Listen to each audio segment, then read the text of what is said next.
All right, Brandon, Nick, we're back. Yeah. Last video, and in this video, we are going to go into 3 controversial issues in Genesis 1 and 2 that Christians may not have thought about, may not have dealt with before, may not have taken time to consider being there in the text to be worked through. So the first one I want to bring up, and I guess I'll just throw it to you. Yep.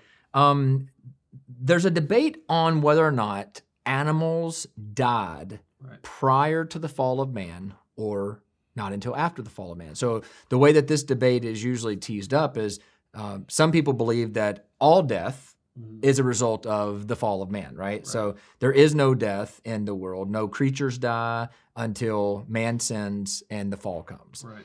Others argue that there probably was animal death prior to the fall, because how do you explain the natural, desire of a lion to go after and to eat a gazelle, right? Are we saying that being a lion who chases gazelles is a result of the fall, or is this a result of nature, which would mean maybe animal death is plausible before the fall and not at all something that's a problem? What would you say? And obviously, I would say that we think these are open-handed issues. Open-handed issues, but not unimportant issues. Right. And so, I'll just, from my perspective, I've always held the view that animal death is a result of the fall. Yeah. And so just kind of getting into the camp of people who believe that animal death was prior to the fall, they look at the transmission of sin from Adam to his offspring as the result is why people die. Yeah. And that obviously wasn't transmitted to animals. Right. But I think there's some weaknesses with that position. One, just going back to the whole lion being a predator. Does that mean that lions have always been predators? It's the whole philosophical idea is something, just because something is the way it is now doesn't mean it's always been that way. Right. And then you get into the very definition of what is good. When God declares his creation good, can that include death? Mm-hmm. So I think that it's an open-handed debate. I told you my wife's been going to church her entire life, nearly 40 years, never heard this before ever in church. So this is something that I think takes people by surprise. Yeah. What's your thoughts on that? So Brandon was talking, I think maybe in the first video, that he was challenged in his young earth views by the length of time that it would take for day 6 to happen. So I've been challenged on my view in this in asking what does it mean when God says it is good? Right.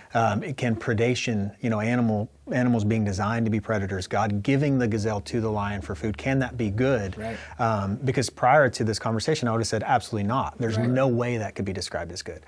And so just challenging myself, I kind of came to a part where I said, okay, if the system were totally clean, right, and totally efficient, and there's no suffering, there's no useless death, there's no whatever, then the life cycle with predation could be something that God looked at and said is good. Now I still don't buy it, I don't like it, but I can see how that is.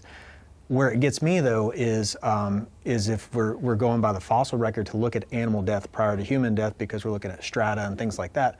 Well, in those oldest fossils, guess what we have? The presence of cancer. And so we have to explain not only why, if we're going to go with animal death, why was there useless animal death? And someone might say, well, I wouldn't call it useless, and I'll say, well, I mean, you just have to explain to me why an animal dying of cancer is good as opposed to a clean, closed predation system. Yeah, no, that's good. One of the other issues that's often debated is the subject of, did Adam and Eve potentially have children prior to the fall, or did they only start having children after the fall? Yeah. And the reason this gets brought up is from Genesis chapter 3, from when God pronounces that there's going to be pain in the bearing of childbirth. And remember the particular words. He says, I'm going to increase your pain, which seems to imply, or could imply, that there is already pain that exists, and now there's going to be more pain. Already pain existing would imply that there's been children born already. Right. And to never have had children before this, this curse, if you would almost render it to have not a lot of effect because you wouldn't know what he was talking about. Yeah. That's the argument. Yeah. So is it possible that there were children prior to the fall? What are the implications if that's true? So I would say no. I would say maybe there's a level in which this could be an open-handed issue if you're going to say that somehow the curse of sin. So this is what makes it a little bit more close-handed than the other one. Because the other children, even if they were born before the fall, would have had to have adopted Adam's sin nature in order for it to be an orthodox view. So they can't. Yeah, so there let's can't hit be this. perfect people out there, after the fall. That lived and died Unless without they're the curse cursed of sin. along with Adam. That's what I'm saying. They can't have remained perfect. And I just want to make sure we clarify before we keep driving forward to make sure everybody heard that. Yeah.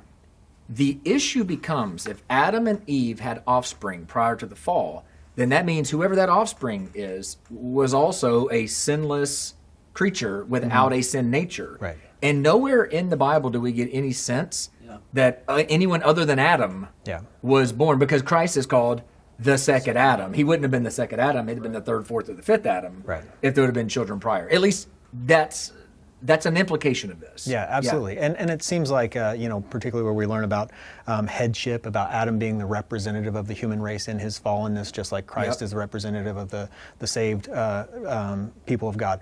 The scope is always total. There's never anything that's like, well, some people were. It's always a total scope. So that's where I have a big problem. Here's why it's important to ask these questions. These aren't just theologically nerdy questions that we like to talk. We love talking about. Right. But so many of us, myself included, have adopted particular positions or views that have never gone challenged. Yeah.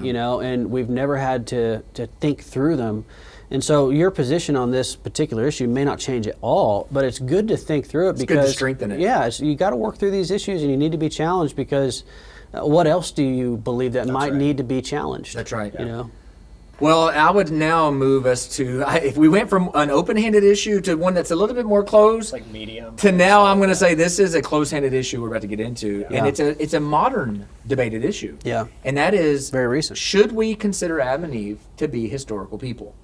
Are these figurative people, or are Adam and Eve historical people who are truly the earth's first parents? Yeah, yeah. And I think we were talking about this off air, and one of the reasons it's important is because there's a view being set forth right now by a very prominent theologian philosopher called mythohistory, and it just essentially tries to erase Adam and Eve as historical persons. Yeah.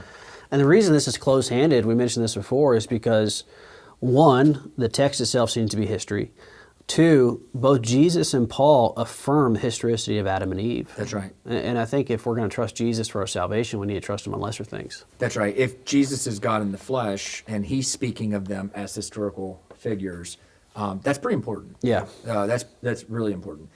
The issue here is that if they're not historical people, really, the fabric of the entire Bible begins to come untangled. The gospel itself is compromised if you do not have a true Adam and Eve who really sinned and really brought about spiritual and physical death into humanity. That's right. Well, I would take it further. I would say that that you have to change the gospel in order to account for an ahistorical Adam. Yeah. that's right.